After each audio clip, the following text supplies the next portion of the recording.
대변 소통에 대한 중요성을 강의로 전해드렸는데요. 이번에는 실제 치료 사례들을 만나볼 차례입니다.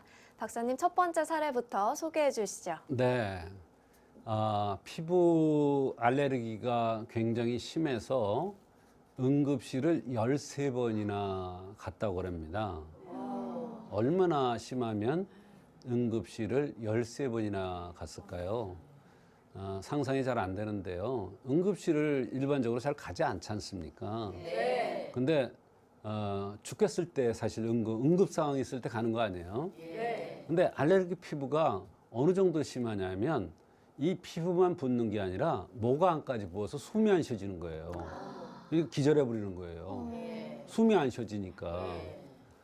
그만큼 이 알레르기 피부가 심한 여성입니다.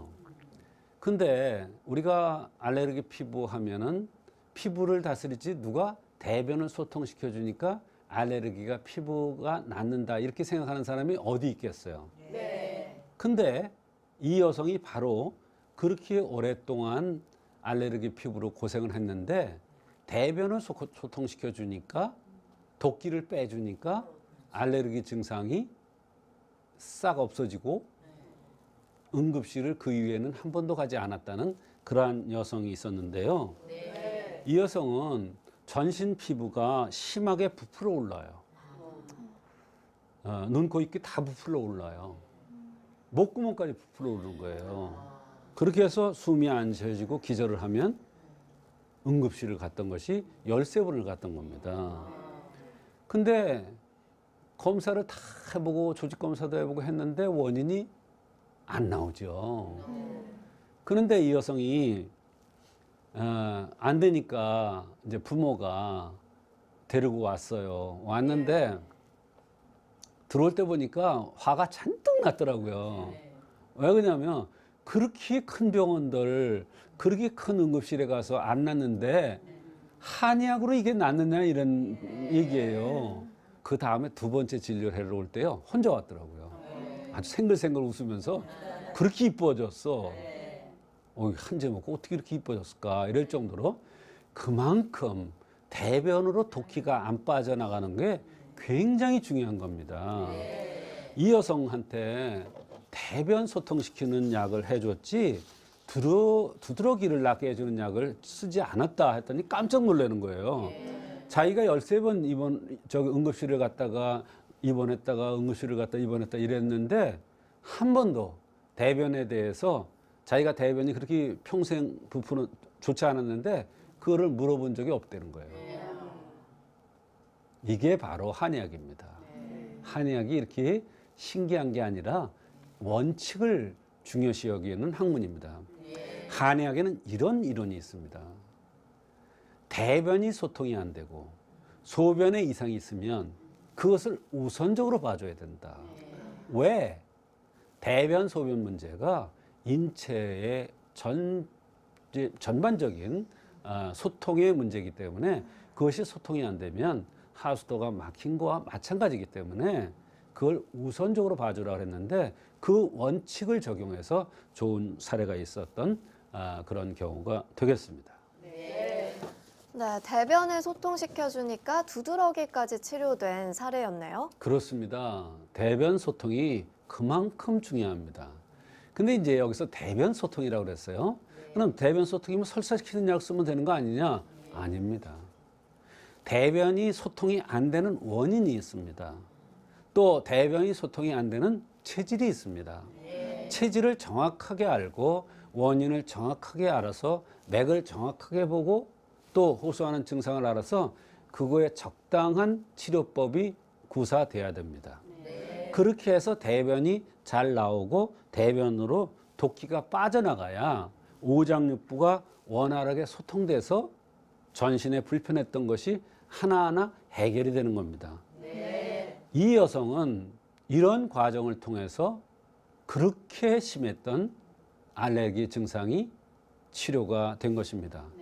생각을 해보세요. 13번 응급실을 갔고 그때마다 기절을 했는데 얼마나 기가 막히겠습니까? 한의학에는 이런 이론이 있습니다. 폐대장이라는 이론이 있습니다. 말하자면 폐와 대장은 연관된다. 폐는 피분을 주관하고 대장은 대변 문제예요. 그러면 근데 대변은 대변이고 피부는 피부니 어떻게 폐 대장이 연관되느냐? 이게 바로 한의학의 기가 막힌 이론입니다. 폐와 대장은 부부 같아요. 폐가 병들면 대장이 또 병들고 폐가 좋아지면 대장이 좋아지고 하는 이러한 관계가 있습니다. 그래서 피부는 폐에 속하죠. 변비는 대장의 문제죠. 네. 대장의 문제를 풀어주니까, 변비를 풀어주니까 폐가 좋아져서 피부가 좋아졌던 겁니다. 네, 이 환자분의 생긴 모습과 체질도 굉장히 궁금합니다. 네. 제가 처음에 들어올 때는 부드러워해가지고 못생겼다 그랬잖아요. 근데 두 번째 올 때는 생글생글 웃으면서 오는데 너무나 복스럽게 생겼더라고요. 그래서 내가 농담을 했습니다. 그렇게 웃으니까 너무나 이쁘더라고. 그랬더니 자기가 찔리는 게 있었나 봐요. 처음에 들어올 때 너무나 화가 나가지고 험상궂게 했는데 그렇게 말씀해 주시니까 너무나 고맙다고 이렇게 얘기를 하더라고요. 입술이 두툼하게 생겼고 볼이 통통하면서 눈딱부리가 두툼하게 생긴 몸집도 있는 그런 여성입니다. 하도 자기가 변비로 고생을 해서 엄마가 평생을 고생하니까 그것은 제껴놓고 생각도 안 했답니다. 또 배고프면 잘 참지를 못하는 것이 너무 심했는데 그것도 그러려니 했다는 거예요. 그런데 제가 질문을 한 거예요. 대변 상태가 어떠냐? 질문을 했더니 그때서 얘기를 하는 거예요. 왜 대변을 물어보느냐고. 내가 피부 때문에 왔는데 왜 대변 문제를 물어보느냐고 얘기하는 거예요. 그래서 사실은 환자한테 쓴 약이 피부에 대한 약이 아니라 대변을 소통시켜주는 약이다. 그랬더니 그때서 얘기를 하는 거예요. 맥에 그게 나오느냐. 맥에 나오지 어디 나오냐. 한의학에서 맥을 보고 하는 거지. 맥 보고 생긴 모습을 보아서 당신의 피부병의 원인을 들어올 때 벌써 안 거다. 그랬더니 깜짝 놀라더라고요. 양명형의 특수형이기 때문에 대변이 변비로 고생을 했고 이런 여성은 조금이기 때문에 언제나 변비 때문에 여러 가지 병들이 옵니다. 이런 여성들 무릎 잘 아파지는데요. 그것도 변비를 해결해 주면 무릎의 통증도 없어지고 발목의 통증, 허리 디스크도 좋아집니다. 여러 가지 특징을 파악해서 양명형 체질로 판단을 해주셨는데요. 이 환자가 불편해했던 다른 증상들도 궁금합니다. 네, 이 여성은 이제 1년 전서부터 알레르기 증상이 너무 심해서 내원한 건데요. 카레라든지 시나몬, 얼그레이 쿠키 같은 것을 먹으면 더 심하게 난다고 그랬어요. 그게 퉁퉁 부어요. 부으면은 겉에만 붓겠어요? 안까지 붓는 거예요. 입안까지, 목구멍까지 붓는 거예요. 그게 기절을 해요. 또 이 증상이 나타날 때쯤 되면 위경련이 동시에 나타납니다. 위경련이요. 이게 위도 붓는 거예요. 또 손바닥도 간지러우면서 빨갛고 전신이 빨갛게 올라와요. 몇 년 전서부터 정수리에 열이 나고 뜨겁고 두통이 자주 온다 그랬어요. 욕심이 많으니까 열이 뻗치는 거예요. 속쓰림이 심하고 변비가 심해서 일주일에 한 번 볼까 말까 한대요. 근데 자기는 평생 그랬기 때문에 그걸 심각하게 여기지 않았다는 거예요. 네, 두드러기 때문에 응급실에 갈 정도로 아주 심각한 환자분이었는데요. 변비와 위경련까지 있었습니다. 혹시 또 다른 증상도 있었나요? 네, 이분은 그런 증상만 있는 게 아니라 몸이 잘 부어요. 특히 10시, 11시까지 퉁퉁 부어가지고 외출하기가 겁난다고 그랬습니다. 고등학교 때는 너무 살이 쪄가지고 다이어트를 무리하게 해서 살을 뺀 적이 있답니다. 대학에 들어가서 술을 하도 많이 먹어가지고 이런 여성들은 두주불사예요. 엄청 많이 먹습니다. 남자 학생들이 대적하려다가 항상 떨어진대요. 그 정도로 술에 강해돼요. 그렇게 엄청 마셨다는 거예요. 근데 요즘은 안 마신대요. 더부룩하면 두통이 올까 일부러 토하기도 하고. 이렇게 토하려고 그러면 저절로 토해진답니다. 살을 많이 뺐고 배고픈 것을 못 참고 편두통이 심하고 어지럼증이 있다고 그랬어요. 이거는 어지럼증은 사실 식골증이라고 그래가지고 좀 다른 병입니다. 생리할 때 무릎이 아프고 발목이 짧히고 우측 어깨 뒤가 아프고 종아리에 쥐가 많이 나고 더부룩하고 가스가 차고 트름을 너무나 많이 한다고 그랬어요. 하도 트름이 나와서 점자는 자리 가면 트름 날까봐 그냥 너무너무 조바심이 난다고 했습니다. 젊은 여성분인데도 이렇게나 많은 증상이 있었습니다. 상태가 이렇게 심각한데 아무런 원인도 파악하지 못했던 건가요? 그렇습니다. 이렇게 증상이 많은데 어떻게 원인을 찾을 수 있겠습니까? 못 찾아요. 그런데 한의학에는 대원칙이 있습니다. 생긴 대로 병이 온다는 대원칙과 변비가 있으면 그것을 우선적으로 풀어줘야 된다는 그런 대원칙이 있습니다. 그래서 이렇게 심각한 병일 경우에는 원칙을 중요시 여기고 원칙대로 하면 오진을 하지 않습니다. 실패를 하지 않습니다. 그래서 대원칙에 의해서 생긴 대로 병이 온다는 차원에서 양명조금이고 양명형들은 언제나 변비가 심하고 양명형들은 마음이 편치 않아서 여러 가지 병들이 오고 또 변비가 있으면 변비를 우선 해결해 줘야 된다. 그런데 양명형의 변비는 해결이 또 다릅니다. 그래서 그런 치료를 해 주었더니 많이 좋아졌던 경우입니다. 박사님께서 이분이 양명형이라고 하셨는데요. 방금 전에는 또 양명조금에 의한 변비라고 진단을 맞습니다. 하셨어요. 네. 양명조금이란 게 뭔가요? 양명조금이라는 것은 뭐냐면 마른다 이런 얘기예요. 욕심이 많고 열심히 하고 다혈질이고 열이 많은 거죠. 그러면 진액이 말라버릴 거 아니에요. 그러면 장까지 마르는 거예요. 먹는 거는 잘 먹어요. 근데 막히니까 어때요? 소통이 안 될 거 아니에요. 독기가 쌓일 거 아니에요. 그게 피부로 나타난 거예요.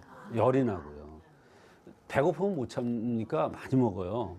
진액이 마르니까 대변이 안 나와요. 겉으로 여벌이 뿜어져 나오기 때문에 심한 두드러기가 나고 부푸른 거예요. 열에 의해서. 그래서 부으면서 기도까지 부으니까 기절을 한 거예요. 숨 못 쉬니까 기절할 수밖에 없죠.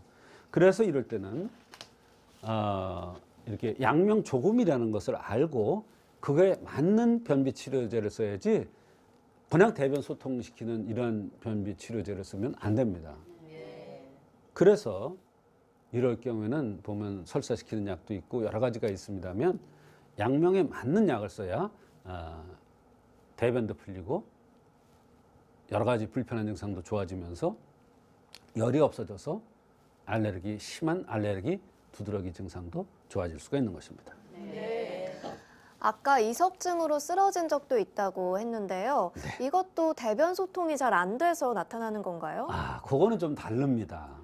이거는 이제 양명형이라는 차원에서 생각을 해야 되는데 우리가 일반적으로 어지럽다 이러면 귀를 생각하잖아요. 평형 감각이 있기 때문에. 그런데 사실은 어지러운 환자 중에서 귀 때문에 오는 경우는 많지가 않습니다. 오히려 다른 원인에 의해서 오는 경우가 더 많습니다. 그런데 이거를 많이 보더라고요. 이 식골증이라고 얘기를 하는데요. 양명형들은 식골증이라는 게 뭐냐면 처음에 어지러워요. 배고프면 못 참아요. 그러다가 기절하는 거예요. 혼절하는 거예요. 그러면 간질 같기도 하고요. 어지러우니까 이석증 같기도 하고요. 그러나 양명형이라는 걸 알면은 이 병이 뭐구나 이런 것을 알고 식적에 의해서 온 너무 밥을 많이 먹었다가 적게 먹었다. 많이 먹었다가 적게 먹었다. 이런 또 거기다가 대변이 소통이 안 되는 저녁을 과식하는 이러한 습관들이 있기 때문에 병이 심해진 것이고 이러한 습관을 고치지 않으면 절대로 이 병은 낫지가 않습니다.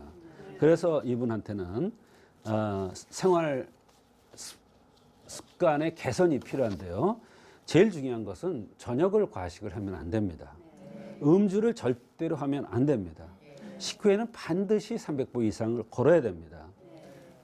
가능하면 11시 전에 취침을 하는 게 좋습니다. 이러한 생활의 법도를 잘 지키면 아무리 어려운 병이라도 한의학적으로 잘 치료될 수가 있는 것입니다. 대변 소통을 원활하게 해서 피부 질환 개선까지 된 사례였습니다. 오늘은 대변 소통이 얼마나 중요한지 실제 치료 사례들을 전해드렸습니다.